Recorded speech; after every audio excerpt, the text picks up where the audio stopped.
As the autumn sun set behind the mountains, casting a soft golden hue over the sleepy town of Maplewood, 29-year-old Thomas Grant found himself unwittingly drawn into a moment that would shift the course of his life forever. A man of quiet resilience and modest means, Thomas had never been one to chase after grand ambitions or seek out attention. Content with his simple routine, he spent his days working at the local hardware store and his evenings unwinding with a book or taking peaceful strolls along Maplewood's winding paths. Little did he know, however, that an unexpected encounter on a deserted road would open doors to a world of mystery, gratitude, and a life-altering decision. It began with a car pulled over on the side of the road. The driver, a woman in her mid-30s named Claire Montgomery, was stranded and clearly in distress.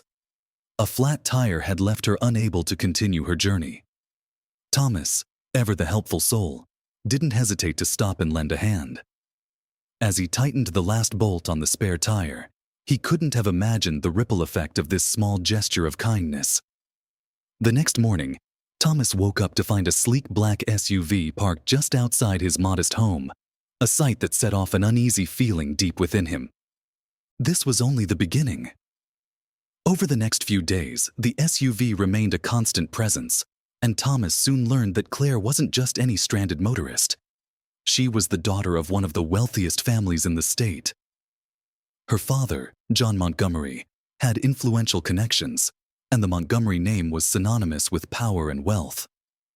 When two suited men representing the Montgomery family arrived at his door, they extended a generous offer, an opportunity for Thomas to turn his small act of kindness into a chance to uplift his entire community. Yet, with this offer came a conflict that tugged at Thomas's heart. While he had always wanted to make a difference, the idea of accepting money from such a powerful family was daunting. Despite the allure of the promise, he sensed that there might be strings attached, ones that could draw him into a world far beyond the simplicity he cherished. His heart battled between fear and hope, and he found himself at a crossroads, questioning if he could accept this gift while staying true to the values that defined him. Thomas spent the following day in a haze, the unexpected encounter with the SUV weighing on his mind like a dark cloud. He had woken up early, as was his habit, prepared his usual cup of coffee, and watched the sun rise from his front porch. Yet he couldn't shake the image of the black SUV parked on his street, a silent, imposing presence that seemed to hold secrets he wasn't sure he wanted to uncover. The quiet town of Maplewood, a place he had always known to be safe and predictable, suddenly felt foreign, and Thomas sensed that his life was teetering on the edge of a profound change. As the day wore on, he tried to carry on as usual, performing his duties at the hardware store with a steady hand, greeting his regulars with the familiar warmth they had come to expect. But his mind kept wandering back to the strange encounter, his unease building with each passing hour. Around midday, just as he was starting to believe that he might be overthinking the whole incident, his phone buzzed with a message from an unknown number. The message was brief, with a tone that felt both professional and cryptic. "Mr. Grant, we represent the Montgomery family. They would like to extend a gesture of goodwill for your recent assistance to Ms. Claire Montgomery. We believe you'll find the details worth considering. Please let us know a convenient time for a formal discussion." A strange mixture of emotions swept over Thomas: pride at being recognized, confusion about what they might actually want, and a hint of apprehension. He couldn't deny that the idea of such an offer was intriguing, yet something about it felt too good to be true. It was unusual for a man like him, who led a life of simplicity, to receive attention from a powerful family like the Montgomerys. Later that evening, after an internal battle over whether he should even respond, he finally agreed to meet with them, albeit cautiously. They arranged to meet at a local cafe the following morning, a place Thomas knew well, hoping the familiar setting might lend him some comfort. As he walked to the cafe, he kept questioning himself, wondering if he was somehow stepping into a world that would swallow him whole. Upon arriving, he noticed two men waiting at a corner table. One was tall and immaculately dressed, his hair streaked with gray and his face exuding an air of authority. The other, slightly younger, had a stern, calculating gaze that made Thomas uneasy. They introduced themselves as Mr. Grayson and Mr. Blake, associates of the Montgomery family. "Mr. Grant," Grayson began, his tone polished and professional. "We're here to represent the interests of Mr. John Montgomery. You've met his daughter Claire. She spoke very highly of you and your assistance during her recent car troubles. The Montgomery family is quite appreciative of individuals who demonstrate integrity and generosity." Thomas nodded slowly, feeling the weight of the moment. Grayson continued, "The Montgomery family would like to extend an offer, a way for you to use your unique character and position to make a real difference, not just for yourself, but for the entire community of Maplewood." The proposal was straightforward, but the implications were enormous. They wanted to fund a project of Thomas's choosing, whether it was a community center, educational scholarships, or any initiative that could uplift his town. The Montgomerys would provide financial backing and connections to make it happen. Thomas's heart pounded as he listened. This was the kind of opportunity he had only ever dreamed of, a chance to create lasting change. The idea of a community center where the town's youth could gather after school, or a scholarship fund to help families who struggled to send their kids to college. It all felt like a dream finally within reach. Yet, there was a part of him that hesitated. This family, as generous as they seemed, held immense power and influence, and he worried about the strings that might come with such an offer. Thomas glanced at Grayson and Blake, searching their faces for any hint of ulterior motives, but both men maintained unreadable expressions. Grayson seemed to sense his hesitation. "I understand your concern, Mr. Grant. Rest assured, the Montgomerys aren't seeking to control you or your actions. They merely wish to express gratitude in a way that would truly benefit you and those around you. However, it's only natural for you to take time to consider." Blake, who had been silent until then, added in a voice low but firm, "This is a rare opportunity, Mr. Grant. One that doesn't come around often. It's not about just changing one person's life. It's about changing the lives of everyone in this town. Think about what this could mean for Maplewood." The proposition hung heavy in the air, filling Thomas with a mix of excitement and dread. He felt the weight of responsibility pressing down on him. Accepting this offer could mean transforming Maplewood in ways he had always wished for, giving back to the community that had shaped him. But at what cost? When he finally left the meeting, his mind was swimming with questions.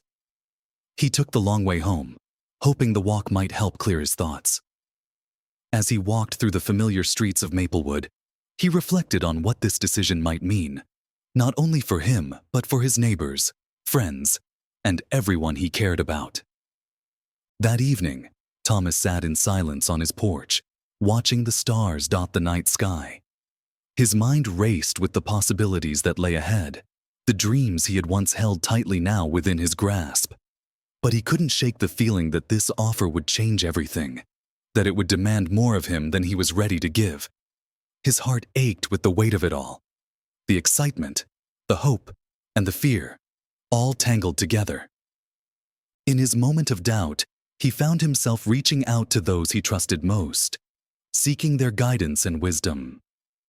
If he were to take this leap, he wanted to be certain it was for the right reasons, and that he wouldn't lose himself in the process. As the weight of the Montgomerys' offer settled on his shoulders, Thomas knew he couldn't make such a monumental decision on his own. That evening, he called his closest confidant, Aunt Lydia, a wise woman in her 60s with a strong moral compass and an intuition that Thomas had relied on since he was a boy. Aunt Lydia had been a steady force in his life, raising him when his own parents had passed away. She lived on the edge of town, in a small cottage surrounded by blooming rose bushes and worn cobblestone paths that felt like a sanctuary. As he arrived at her cottage, Thomas found Aunt Lydia already waiting on the porch, wrapped in a woolen shawl and sipping a mug of tea. She gave him a warm smile, her eyes twinkling with both wisdom and curiosity. "Come on in, Thomas. I made your favorite tea," she said, ushering him into her cozy living room, where the scent of freshly brewed herbs filled the air. He sat down across from her, feeling the familiar comfort of her presence ease some of the tension in his chest. After a few moments of small talk, he finally shared the events of the past few days: the encounter with Claire, the mysterious black SUV, and the Montgomery's proposition. Aunt Lydia listened intently, her face thoughtful as she absorbed each detail. When he finished, she was silent for a moment, her fingers tracing the rim of her teacup as she gathered her thoughts. "Well, Thomas," she began slowly, "it sounds like you've been handed a rare opportunity, the chance to make a difference, not just for yourself, but for everyone in this town. But I can see it's troubling you." She leaned forward, her gaze piercing. "What worries you most about this offer?" Thomas took a deep breath, trying to put his concerns into words. "I want to help Aunt Lydia. I've always dreamed of making Maplewood a better place, of giving back to the people who have given me so much. But accepting help from a family as powerful as the Montgomerys, there's something about it that feels overwhelming. Like maybe it's too good to be true, or that it might come with hidden costs." Aunt Lydia nodded slowly. "You're right to be cautious. Sometimes gifts that seem too generous can have strings attached. But that doesn't mean every offer is a trap. What matters is your intention. If you go into this with a clear purpose and stay true to who you are, you may find that this opportunity can bring good into your life and the lives of many others." Her words resonated with Thomas, though he still felt a pang of uncertainty. I don't want to lose myself in this. I've always lived a simple life. I don't know if I'm ready to enter a world that's so different." Aunt Lydia reached out and placed a comforting hand on his. "Thomas, remember, change doesn't have to mean losing yourself. You have a strong heart and a clear mind, and those are qualities that can guide you, no matter where life takes you. But only you can decide if this is a path you're willing to walk." They sat in silence for a while, the gravity of the decision hanging in the air. Aunt Lydia's words had offered him clarity, but Thomas knew he needed more time to process. The following day, he decided to seek advice from another trusted figure in his life, his childhood friend Adam, who had a pragmatic view on life and a straightforward approach that often helped Thomas see things from a different perspective. Thomas met Adam at their favorite fishing spot by the lake, a peaceful place they had visited countless times over the years. As they cast their lines into the water, Thomas recounted the Montgomerys' offer, his voice a mixture of hope and anxiety. Adam listened, his gaze fixed on the rippling water, occasionally nodding but keeping his thoughts to himself until Thomas had finished. After a long silence, Adam finally spoke, his tone thoughtful. "You know, Thomas, I think it all comes down to trust. Not just trusting the Montgomerys, but trusting yourself. If you believe you can handle this without getting swept up in their world, then go for it. But if there's even a part of you that thinks you're not ready, then maybe this isn't the right time." Thomas mulled over Adam's words, finding a sense of reassurance in his friend's straightforward advice. "It's hard to know for sure," he admitted, "but I can't ignore the potential this has to help Maplewood." Adam gave him a supportive pat on the back. "Then maybe you should go for it. Just don't forget who you are, and don't let anyone else make you forget either." With each conversation, Thomas felt a bit more clarity, though the decision still loomed large. That night, he lay awake, replaying Aunt Lydia's advice and Adam's encouragement in his mind. He understood that he couldn't approach this decision from a place of fear. He needed to have faith in himself, to trust that he could accept the Montgomerys' help while staying true to the values he cherished. Finally, as dawn broke, Thomas rose with a sense of resolve. He would take the leap, but he would do it on his own terms. He would set boundaries, make it clear that he wasn't interested in wealth or power, only in the chance to bring something meaningful to his community. With a heart full of determination and a mind sharpened by the advice of those he trusted most, Thomas prepared himself for the next steps in his journey. He would accept the Montgomerys' offer, but he would do it with eyes wide open, knowing that his path forward would be filled with challenges that would test not only his strength, but his very sense of identity.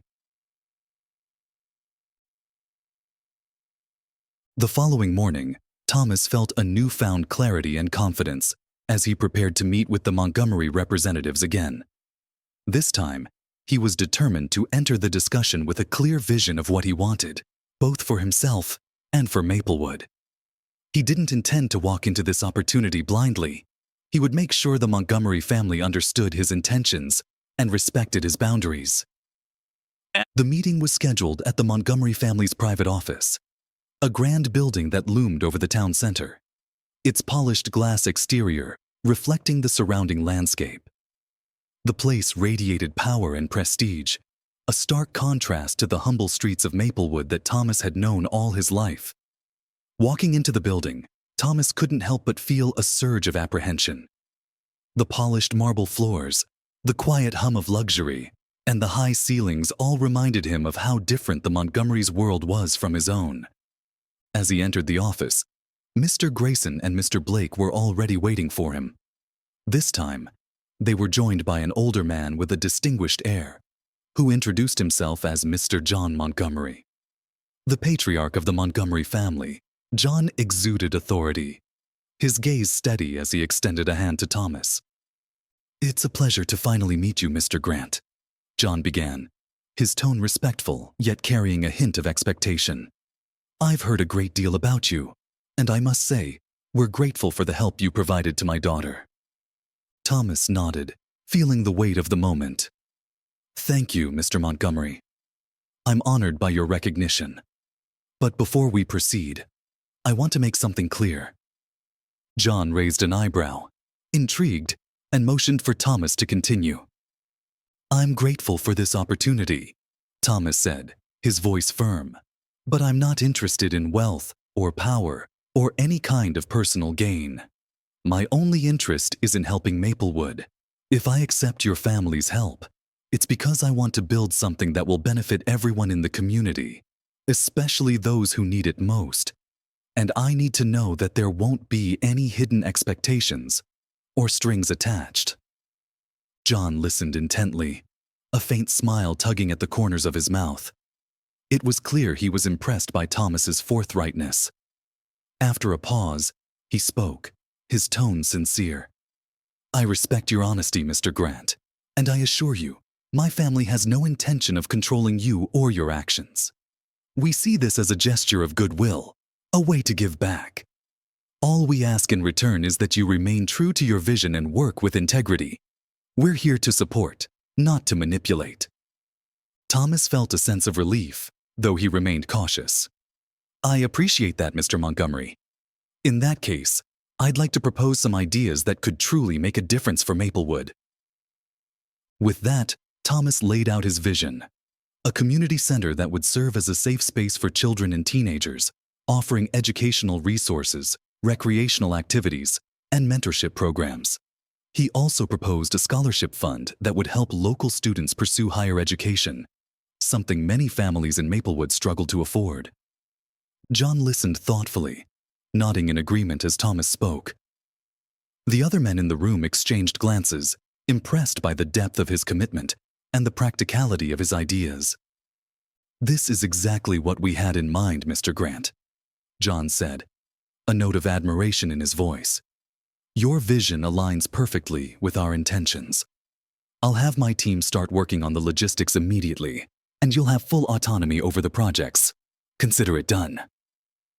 Thomas's heart swelled with gratitude. This was the moment he had dreamed of, the chance to bring meaningful change to Maplewood. Yet, even as he felt excitement and pride, he knew that this journey would come with challenges. The Montgomerys' support would provide the resources he needed, but the real work, the effort to bring the community together, to inspire others, and to ensure that the center thrived, would rest on his shoulders. As the meeting concluded, John handed him a card with direct contact information and an open invitation to reach out for anything he might need. "We'll check in occasionally, just to see how things are progressing," John said with a reassuring smile.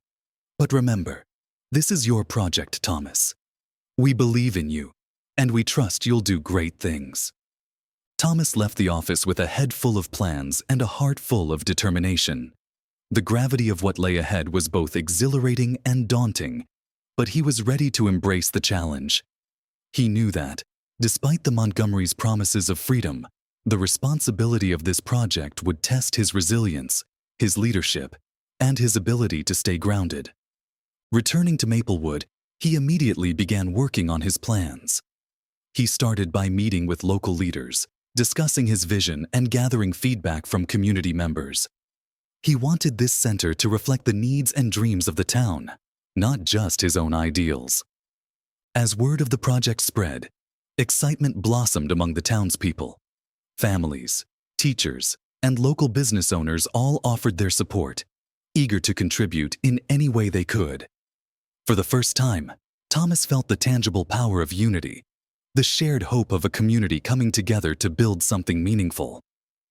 In the coming weeks, the project began to take shape. Volunteers helped clear the land for construction, local artisans offered to decorate the space, and retired teachers proposed tutoring programs. Thomas was constantly surrounded by people who shared his passion, and he felt a deep sense of purpose guiding him every step of the way. Yet, amid the progress, there were whispers.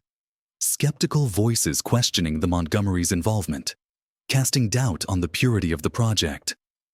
Some locals wondered if the Montgomerys had ulterior motives, worried that their influence might eventually seep into the project's operations. Thomas found himself caught in the middle, defending the partnership he had accepted while striving to maintain the integrity of the community center. The doubts planted small seeds of worry within him, and he knew that he had to remain vigilant, constantly ensuring that the center stayed true to its purpose. In quieter moments, he would visit Aunt Lydia, seeking her advice on how to navigate these tensions. She reminded him of his own values and encouraged him to trust in the goodness of his intentions. Her words helped him stay grounded, keeping his focus on the positive impact he was creating rather than on the doubts surrounding him. One evening, as he watched the framework of the community center rise against the backdrop of a golden sunset, Thomas allowed himself a rare moment of pride. This was no longer just an idea. It was becoming a reality. A place where children could dream, where families could find support, and where the town of Maplewood could come together as one. But he knew that the real journey had only just begun. This center, this gift of opportunity, would be an ongoing commitment, a promise he had made not only to himself, but to everyone who believed in him. And as he stood there, watching the workers hammer and paint, he silently vowed to protect this place, to ensure it would remain a beacon of hope for generations to come. The community center construction was progressing smoothly, yet Thomas began to feel the weight of expectations pressing on him from all sides. As the structure took shape, his days grew longer and more demanding. He was pulled into meetings with architects, handled permits with the town council, and coordinated volunteer schedules, all while keeping a close watch on the funds provided by the Montgomery family. The financial backing was generous, yet it came with subtle pressures he hadn't anticipated. One morning, as he reviewed a proposal from a contractor, Thomas received a call from Mr. Grayson. The man's polite yet firm tone had always unsettled him, but this time his words carried an additional layer of urgency. "Thomas, I wanted to discuss the project's progress," Grayson said. "The Montgomerys are pleased with how things are shaping up, but they're curious if you've considered adding certain features, amenities that might appeal to a broader audience. A fitness center, perhaps, or an area for corporate events." Thomas felt a flicker of irritation. The community center wasn't supposed to be a commercial venture or a high-end facility for wealthy visitors. It was meant to serve the local families and children who needed it most. Politely but firmly, he declined Grayson's suggestions, explaining that he wanted to keep the focus on educational resources and support services for the community. Grayson hesitated, his tone taking on a sharper edge. "Of course, Mr. Grant. But remember, this investment is a substantial one. The Montgomery family has a certain reputation to uphold. They simply want to ensure their support is utilized in a way that reflects their values as well. The underlying message was clear. The Montgomerys wanted a say in how the center would operate. Despite their initial promise of autonomy, it became apparent that they saw this project as a reflection of their own brand and influence. The tension between Thomas's vision and the Montgomerys' expectations gnawed at him, leaving him questioning whether he could truly maintain control over the center. After the call, Thomas sought refuge in the bustling construction site, hoping the familiar sound of hammers and saws might calm his mind. He watched as the framework of the center continued to rise, reminding himself of the purpose behind every beam and nail. This was for Maplewood, he reminded himself, for the children, the families, and the people who had stood by him through thick and thin. But as days turned into weeks, the Montgomerys' involvement grew more pronounced. Mr. Blake, the younger associate, began attending site meetings unannounced, occasionally offering suggestions that felt more like veiled directives. He hinted at the importance of creating a prestigious image for the center, something that would attract attention beyond Maplewood's borders. These suggestions began to stir discomfort among the volunteers and townsfolk. Some murmured that the project was shifting away from its roots, that it no longer felt like something of their own. The whispers reached Thomas, and with them, a new layer of frustration and doubt. Was he losing control of the dream he had worked so hard to bring to life? Determined to protect the center's mission, Thomas scheduled a meeting with John Montgomery himself, hoping to address the growing concerns. When he arrived at the Montgomery estate, he was once again struck by the imposing grandeur of the place, a stark reminder of the vast difference between his world and theirs. John greeted him warmly, but Thomas sensed a guarded curiosity in his gaze. After exchanging pleasantries, Thomas got straight to the point, explaining his concerns about the increasing involvement of Grayson and Blake and the pressure to alter the center's purpose. "Mr. Montgomery," Thomas began, his voice steady yet resolute, "I appreciate everything your family has done for Maplewood, but I'm starting to feel that the vision we initially agreed upon is slipping away.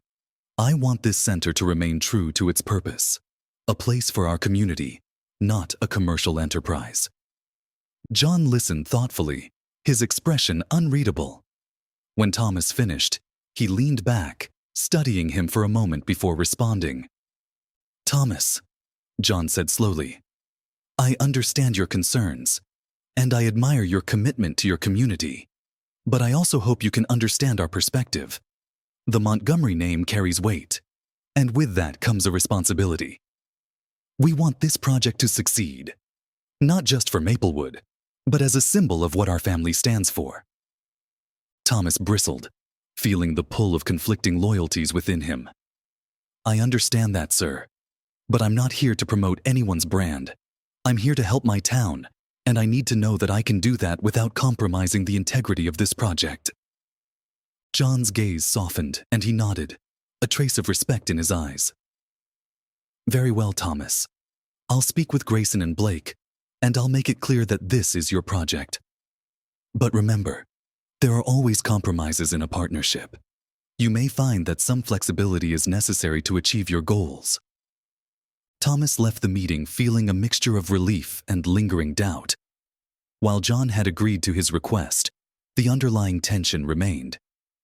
He knew that staying true to his vision would require constant vigilance, a careful balancing act between the community's needs and the Montgomerys' expectations. The next few months were a whirlwind of activity.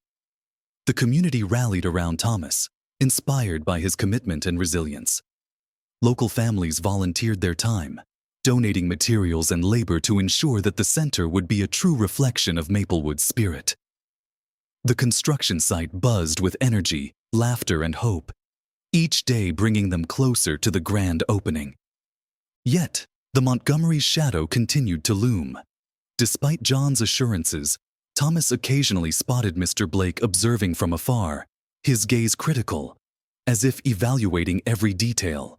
It was a reminder that while he might have won a temporary reprieve, the Montgomerys' influence was never far behind.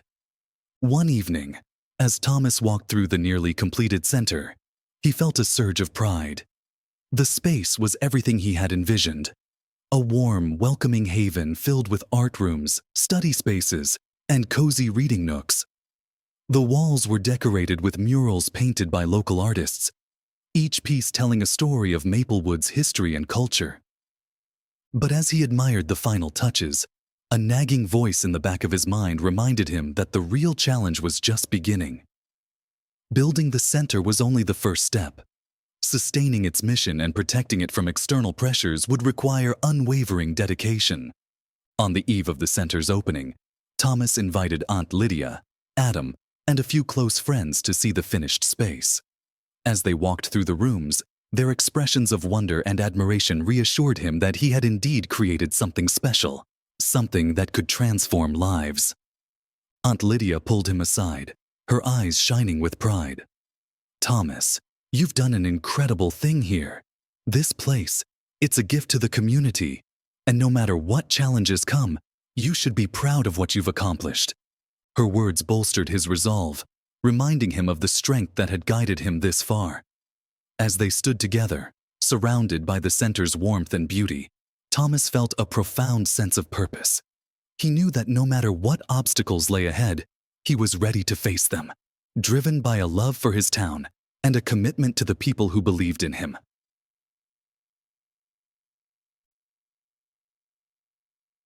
The grand opening of the Maplewood Community Center was a resounding success. Families gathered in excitement, children ran through the halls with wide eyes and laughter, and local officials attended, praising Thomas's dedication. For a moment, everything felt perfect, like a dream finally realized. Thomas couldn't help but feel a deep pride and gratitude as he saw his vision come to life, surrounded by the people who had inspired him to make it happen. However, as the initial excitement faded and the daily operations began, Thomas quickly learned that maintaining the center was an entirely new challenge. Running the programs, coordinating volunteers, and managing the resources were all consuming tasks that demanded his constant attention. It wasn't long before he encountered resistance from certain corners of the town, particularly from individuals who questioned the center's purpose and criticized its reliance on Montgomery funding. Some townspeople, particularly those who had opposed the Montgomery family's influence, voiced concerns that the center might eventually serve as a vehicle for their own interests. Rumors began to circulate, whispers that the Montgomerys had plans to expand their influence in Maplewood, and that the center was just the beginning. These accusations troubled Thomas, casting a shadow over the joy he felt in his work. Meanwhile, the Montgomery family's representatives, particularly Mr. Blake, continued to monitor the center closely. Despite John Montgomery's assurances, Mr. Blake frequently offered suggestions on new programs or partnerships, many of which didn't align with Thomas's vision. One particular suggestion, a proposal to open the center to neighboring towns for corporate team-building retreats, struck Thomas as a blatant attempt to commercialize the space. Politely but firmly, he turned down the idea, reiterating that the center was solely for the people of Maplewood. Mr. Blake didn't take the rejection kindly. He reminded Thomas of the financial support the Montgomerys had provided, insinuating that they expected a return on their investment, not just in goodwill, but in a broader reputation. Thomas's refusal to comply only fueled Blake's frustration, and tensions began to build between them, a silent tug-of-war over the future of the center. Determined to protect the center's mission, Thomas leaned heavily on the support of the community. He organized town meetings to keep everyone informed about the center's activities, ensuring transparency and inviting feedback from those it served. By involving the townsfolk in every aspect of the center's operation, he hoped to reassure them that the space was truly theirs, a reflection of their needs and values. As the months passed, the center grew into a vibrant hub of activity. Young children flocked to after-school programs, teenagers joined mentoring sessions, and parents attended workshops on everything from parenting to financial planning. Thomas found himself working longer hours, often sacrificing his own needs to keep up with the demands of running such a large, community-focused initiative. Yet, even as the center flourished, the pressure from the Montgomery family continued to mount. Blake's visits became more frequent, his suggestions more insistent. He often dropped hints about the need to generate additional funding sources, suggesting partnerships with outside businesses that would bring in revenue. Thomas knew that the community had little interest in turning their cherished center into a commercial enterprise. But he also understood that declining too many of the Montgomerys' suggestions could strain the partnership that had brought his vision to life. It was during one of these tense conversations that Blake presented an ultimatum.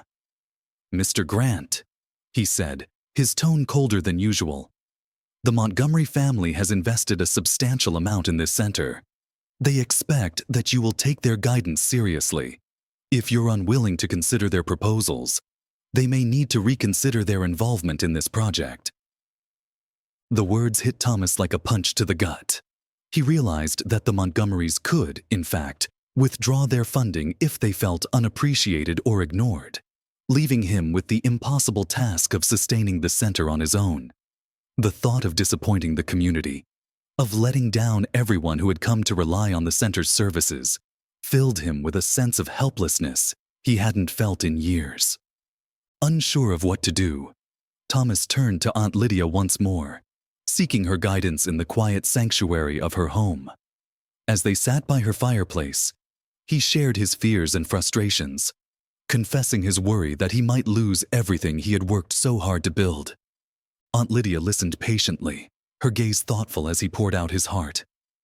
When he finally finished, she took his hand, her voice calm yet firm. "Thomas, you've built something beautiful here, something that has changed lives. But remember, true change doesn't come without sacrifice. If you feel that keeping the center's mission pure is worth fighting for, then you must stand your ground. Money is powerful, yes, but it's not the only thing that holds value in this world." Her words struck a chord deep within him, and Thomas left her house with a renewed sense of purpose. He knew that maintaining the center's mission would require sacrifice, but he was willing to make it.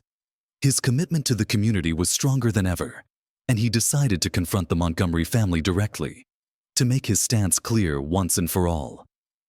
The following day, he arranged a meeting with John Montgomery at the community center itself, hoping that the sight of the center's bustling halls and the laughter of children would remind John of the project's original purpose.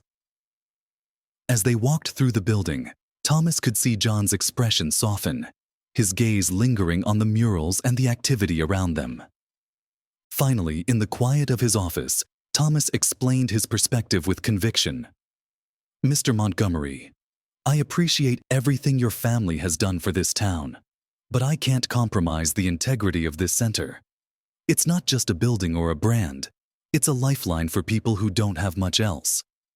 I'm willing to work hard to keep this going, but I need to know that your family supports this vision for what it is, not for what it could be commercially."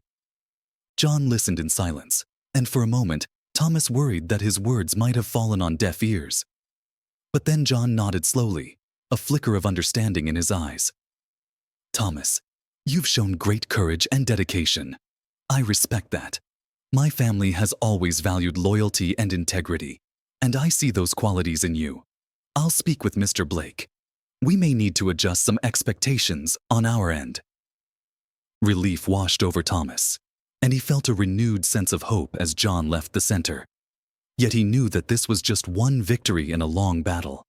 While he had secured the Montgomerys' support for now, he would need to remain vigilant, constantly guarding the center's mission from any future threats. Over the next few weeks, Thomas threw himself back into his work with renewed energy. He strengthened his connections within the community, reaching out to local businesses and philanthropists to build a support network that could sustain the center should the Montgomery family ever withdraw their funding. The townspeople responded with enthusiasm, organizing fundraising events and offering small donations that slowly added up, a testament to the community's commitment to keeping the center alive. Despite the ongoing challenges, Thomas found himself feeling a profound sense of fulfillment. The center was thriving, and the town was stronger and more united than ever. He had created something meaningful, something that had brought Maplewood together in ways he had only dreamed of. And though the road ahead would undoubtedly hold more trials, Thomas felt prepared to face them, his resolve unshaken and his heart full of hope. Years passed, and the Maplewood Community Center became a pillar of hope and unity for the town. The center flourished under Thomas's unwavering leadership, withstanding pressures, doubts, and challenges. Families came together, children found inspiration, and people from all walks of life felt the impact of his vision. Maplewood was no longer just a quiet town. It was a place where people believed in the strength of community, where kindness and resilience became a part of its identity. Throughout the journey, Thomas had faced many trials. He had learned to navigate the complexities of working with powerful entities, to balance his values with the practical demands of sustaining a large project, and to rally a community around a shared vision. Yet, as he stood on the steps of the center years later, watching the bustling crowd of visitors, he realized that every sacrifice had been worth it. The center had grown into something far beyond his initial dreams. It now housed classrooms, art studios, a library, and even a vocational training wing. Local artists had decorated the walls with new murals, and community members took pride in the programs and events they helped create. The scholarship fund, which Thomas had established with local donations, had sent dozens of students to college, young people who returned to Maplewood to give back, to teach, and to inspire the next generation. One day, during a celebration marking the 5th anniversary of the center, John Montgomery and his daughter Claire paid a surprise visit. Seeing the joy on their faces, Thomas realized how much the project had also touched their lives. Despite the obstacles, the Montgomery family had come to respect his dedication and allowed the center to grow in its own way, untainted by commercial interests. As the event came to a close, Thomas stood before the crowd, his voice filled with emotion. "Thank you, Maplewood. This place, it's more than just a building.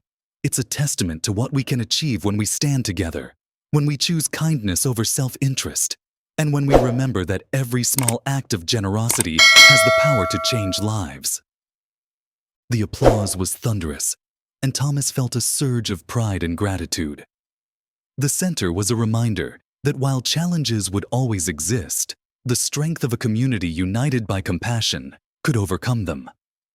As he looked around, he saw familiar faces. Aunt Lydia smiling with pride, Adam giving him a thumbs up, and countless friends and families who had become part of his journey. This was their legacy, a testament to their shared values and the enduring power of kindness. This story reminds us all of the extraordinary power that lies within small acts of kindness. Just like Thomas's decision to help a stranger, each of us has the ability to create change, to inspire hope, and to strengthen our communities. If this story touched your heart, share it with others.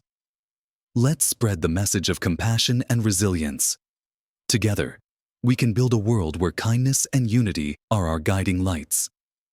Don't forget to subscribe to our channel for more inspiring stories that uplift and connect us.